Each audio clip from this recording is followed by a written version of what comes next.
G'day folks, and welcome to Gormo's Shed. This week we're going to talk about scheduling your trains as opposed to timetables, but well, I guess it's a form of timetable, but we're not running against the clock. We're just running to a schedule. Now, I've only just literally got into this yesterday. I've made up my first very simple schedule and tried running some trains with it, and it makes it much more interesting. Now, there's no one schedule fits all because everybody's layout is different. So the way I went about mine is I based my layouts basically on what we would say is the London tube system. You know, I don't know whether you've all seen a tube map before, but it's done with coloured lines to designate a line from wherever to wherever. My railway control panel is using the same system, so each line has its own colour, and the funny thing about that is that with my mentality, I suppose I remember colours better than I do names. Everybody's different, but that's how it works for me. You've got to work out your own system, but I like the coloured system, and I remember from using the tube map when we were over there that you know, you're working out how to go from A to B, and instead of talking about the circle line or whatever, or the Piccadilly line or whatever, we were saying the red line, the green line, yellow line, blue line, whatever. It seemed to somehow make a little bit more sense, easier to remember and follow on a map. So I've based my scheduling procedure on the coloured system that I use on my railway. And what I've done is I've just done a very simple schedule with 5 trains, and what have we got, 14 moves, and I've made it up in Excel, and this is subject to change at any time, but it looks like that, and where each colour is a line, and if on the what do we got here, on the left hand side we've got the train types. We've got DMUs, passengers and freight in this schedule, and if the first one here is DMU in blue, it means it's on the blue line somewhere, and then across here it will tell me its location and where it's supposed to go to, and you'll see that it's located in the beginning of the sequence in the fiddle yard on the line, what is it, line 6, and then it's got to go to Great Chesterford Junction station, platform 4, which is in the goods yard side of the station. So it sounds really complicated, but in actual fact it's just a thing where you can say this train goes from here to there, and then you work out what happens next. Do other trains follow it in? Does it move on to somewhere else? Does it stay where it is and wait for another train, etc., etc.? It can get quite complicated, so it's always best to start with a simple schedule, but as you get into it you'll notice that it starts to make a lot of sense. And of course you can have schedules within the schedule. I mean, if you had a freight train that pulls into a goods yard, well then it could have its own schedule for moving wagons around and locations for those wagons. Again, a colour system could work there. I know the Reverend Peter Denny had colour coding system on the axles of the wagons that he used to move around, his layout, and the colour of the colour that was on the axle would denote where that wagon was supposed to go. It was very clever, very simple. And so I mean, at the moment I've got this in an Excel printout, but I think for myself I will have each individual move within the sequence made up onto cards, and so if I do the first movement and get that out of the way, put it to the back of the deck, if you like, and then you're up to movement 2. Get that movement out of the way, put it to the back of the deck. It's a manual system, but it doesn't go into meltdown or anything like that, and you can change the cards at any time. So that's just the way I'm heading. But this could make life more interesting on just about any layout once you start actually running your railway like a real railway. The only thing we haven't got in place is the clock. Yeah, so I'll show you what and how it works on my railway. So we'll have a look at that now. Right, first things first, folks. I've got two main lines that run through Great Chesterford here, and these are the two lines here in between the platforms. Now, this one here is the main down line, and that will be colour coded red. That's the main up line, that's colour coded blue. And this platform deals with branch trains, and I have an orange coating for the trains that travel on that line. And then when we get over to this goods yard side and loco yard side of the platform, this is platform 4. So the platforms go 1, 2, 3, 4. This is platform 4, and all the track at this stage in this area on this side of the platform is colour coded green. Now the trains on the main line they do a roundy. They go around the back of the layout, and we'll come around here, around the back of the wall, and I've got a fiddle yard in here. This is all mainline fiddle yard, so there's 6 sidings in here, 3 for each main line, and this is the red line again. This is where it finishes up, so that's 1, 2, 3.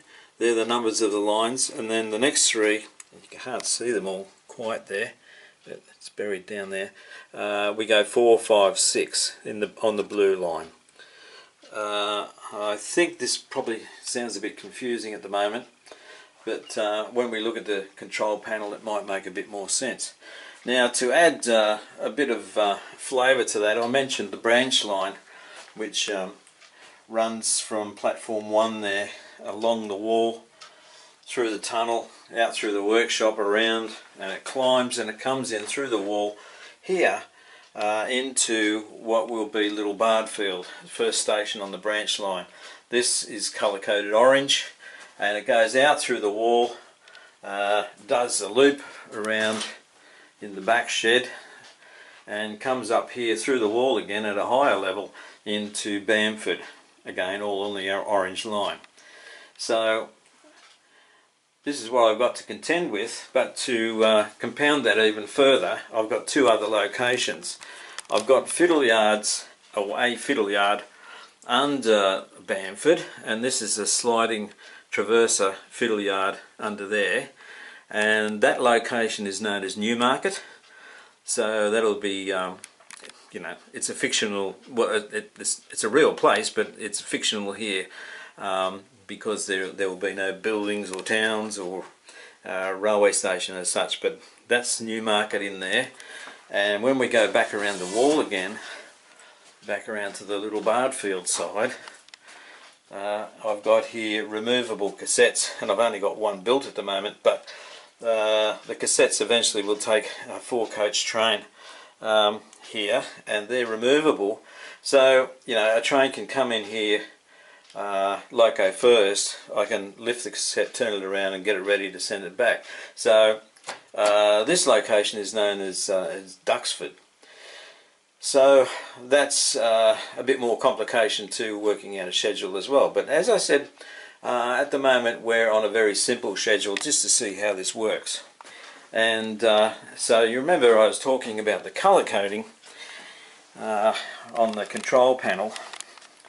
This shows up the control panel. So we've got orange up here for the branch line, we've got red for the main down line, blue for the main up line, and green for the yard side of the platform here, which applies to trains coming in from Duxford and Newmarket as well, although we're not running those tonight. So and also you can see how the colour coding relates to the fiddle yard, the red and the blue, and you can see that the lines are numbered 1, 2, 3, 4, 5, 6. So yeah, again, this sounds really complicated, but when you work out a schedule to operate trains on here, if you start very basic like I've done with the first one here, it all starts to make sense after a while. So what we might do is start the sequence and see how it goes. Oh, also folks, I should have mentioned that my railway is all analogue, which really shouldn't change the ball game at all. It just makes it more difficult to operate, I suppose. Anyway, our first movement is the DMU, which is in line number 6 here in the fiddle yard. The DMU that's in there has to leave there and come into Great Chesterford Junction at platform 4, which is here. So I've got to set points and switches, etc. to make that happen. So we'll bring that train in. Okay folks, we're away. First train on the schedule. Movement number 1 is happening now.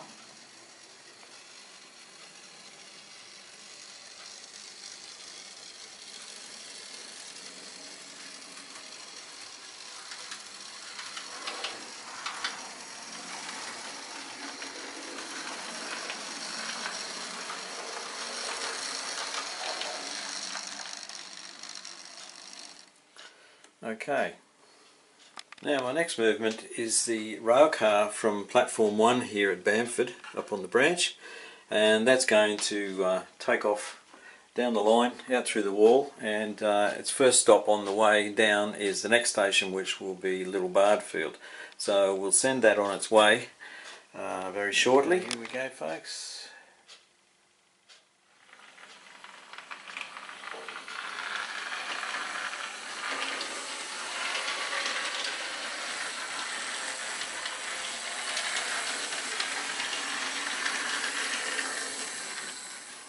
As I say, next stop for that little rail car will be Little Bardfield.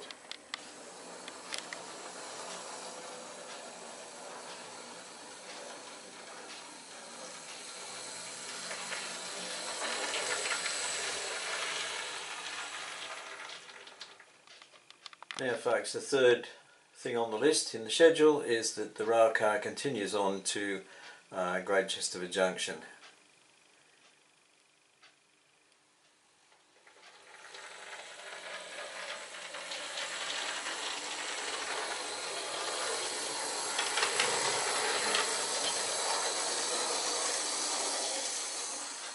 Now while that little rail car is on its way folks, the fourth item on the list is a passenger train that comes in from Fiddle Yard line 4 and the blue line into platform 3, and the rail car has just arrived.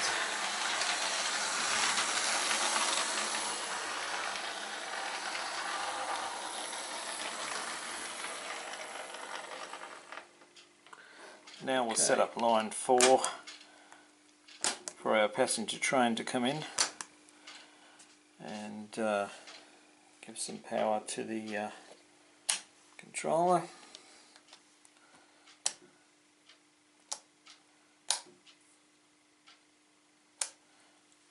And we're away.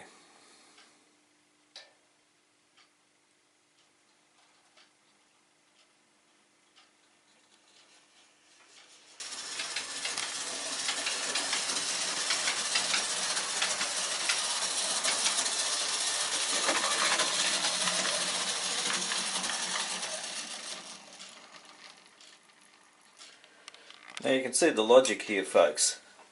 The 3 trains are in the platform at once, so anyone who's come in on the DMU has an opportunity to catch either the mainline train or the rail car, and the same applies to anyone who is on any of those trains can change to whatever they want that's available here at the moment.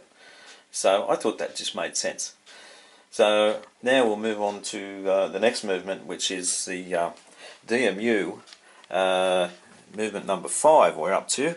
The DMU has got to leave Great Chesterford Junction and go through into Fiddle Yard line number 1 on the red line, which is this one here. So I've also made notes on the sheet to isolate and reset main lines, because when my trains cross main lines, it means I've got to stop mainline movements. It's because it's all analog, and I've got different controllers controlling different sections of track. So that's just notes for me. So, but that's something you can do to remind yourself to set points or whatever. But anyway, we'll get on to that one. Right, everything's set, folks. We should have a go situation here for the DMU. And as I say, it's got to cross the main lines now and get onto the main down line and make its way into the Fiddle Yard. There it goes, and it should stop around here automatically. It's just coming around now because that's an isolated section we've got just there. There we go. Right, okay, the next step, folks, is to send this passenger train around through to the Fiddle Yard. The main lines have been reset, so each line has its own separate controller now.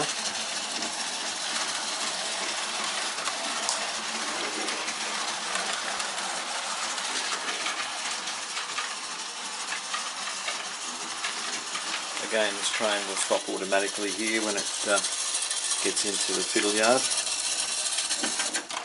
Folks, right, folks, the next item on the list is the rail car. We'll depart platform 1 and head back to Little Bardfield on the branch line.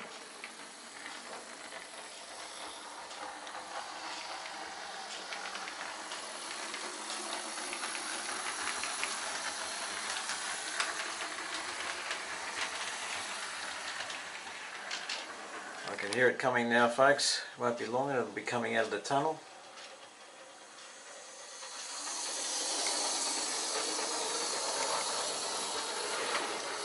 And it makes a scheduled stop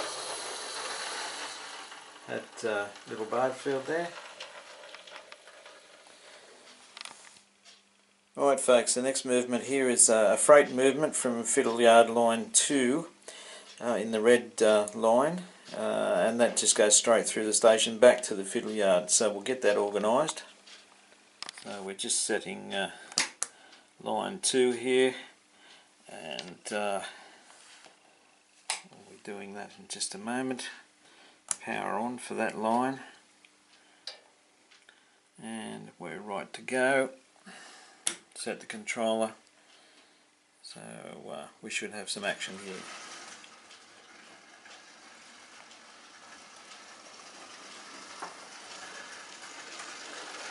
That's the 9F coming out with a freight, and that will pass the station and just carry on through and back to the Fiddle Yard.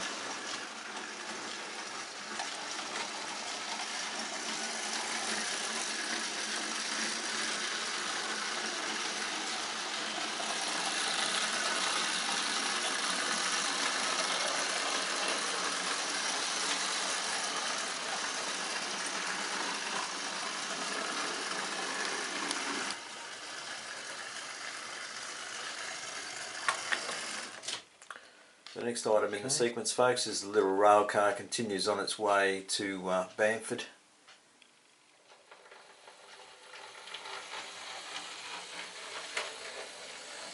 While we're waiting for the rail car, we can set up the next one, which is freight coming out of the blue line on line 5 here. I can hear the rail car coming, so we'll just safely bed that in first into its platform.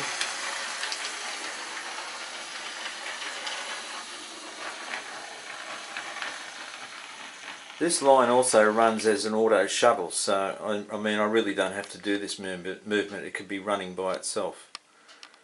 And I would have to schedule trains in with its movement, which might throw things out a bit, so that's why I'm doing it manually at the moment. But anyway, it's all part of the exercise. So now we'll dispatch our freight, which is the 10th movement, and we'll bring that in, and that will carry on straight through the station as well. That's what's on the schedule, folks. That's what we're working by, and it should be with us very shortly.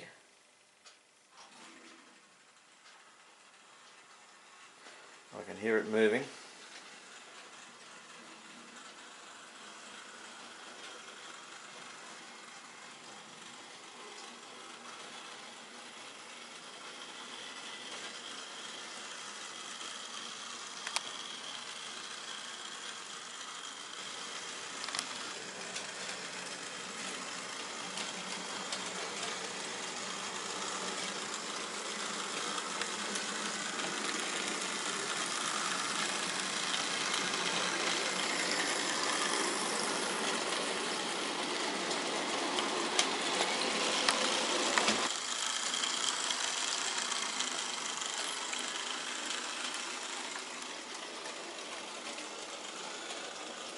And again it will be an automatic stop in here,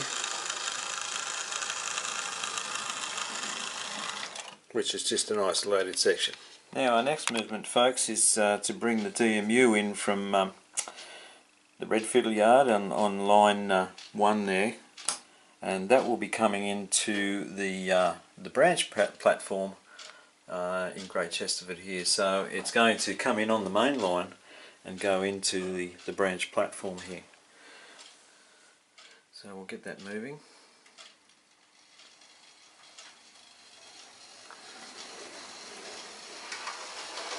It's coming now.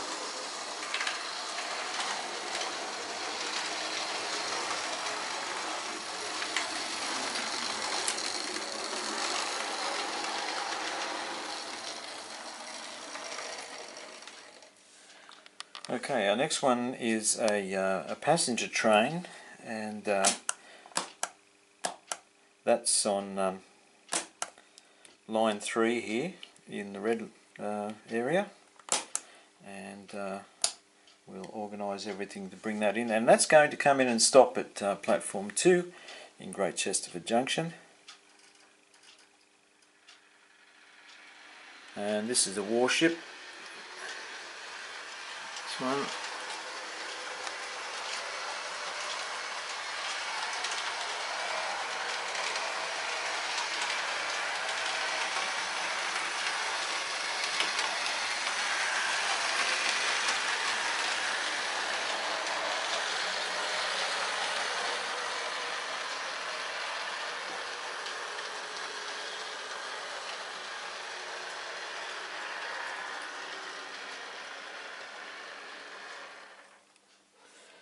Okay, we'll isolate that one there, folks, because the next movement requires the DMU to pull back out onto the main line, so it's got to cross the circuit for this train. So this train is now isolated in that position. Again, setting up the destination for this train. It will go from the branch platform over there. It's going to go on to the main down line first, and then cross over onto the main up line, and then carry on into the Fiddle Yard, into the blue yard, and finish up here on line 6. So we've got that all set now. The points are set, the controller is set with the 3 lines to go, so we should have a go situation here. I'll send it on its merry way. A little bit jerky there. Track might need a clean, I think. So now it crosses onto the other main line, and it should stop automatically in the Fiddle Yard. Now folks, don't be put off by this. I'm sure this must look very complex, but believe me, it's a lot simpler than it looks. Now we're back to the last thing in the schedule here, folks, which is the movement number 14. Yes, we've had 14 movements here. So that passenger train that's currently over there, parked at the platform 2, has got to go from platform 2 and basically back to where it started from in line 3 in the fiddle yard there, and then we'll isolate it. You'll note that after the DMU left, I've got a note here to say reset main, so I'll just have to double check I've done all that, and then we'll get this train on the move. Okay folks, all the points have been changed, the controllers have been set, the lines are all ready to receive its train. So we have a go situation here.